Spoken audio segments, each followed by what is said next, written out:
ബിരിയാണിക്ക് രുചി നൽകുന്നത് അതിൽ ചേർത്തിരിക്കുന്ന മസാലക്കൂട്ടുകളുടെ പ്രത്യേകത കൂടിയുണ്ട്.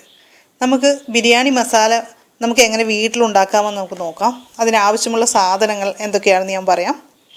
മല്ലിപ്പൊടി 4 ടേബിൾ സ്പൂൺ, മുളക് പൊടി 2 ടേബിൾ സ്പൂൺ, മഞ്ഞൾപ്പൊടി 1 ടേബിൾ സ്പൂൺ, ജാതിപത്രി 10 ഗ്രാം, ജാതിക്ക 10 ഗ്രാം, പെരുംജീരകം 30 ഗ്രാം, ഏലക്ക 60 ഗ്രാം, ജീരകം 15 ഗ്രാം, കറുവാപ്പട്ട 50 ഗ്രാം, കറുവായില 2 എണ്ണം, ഗ്രാമ്പു 50 ഗ്രാം.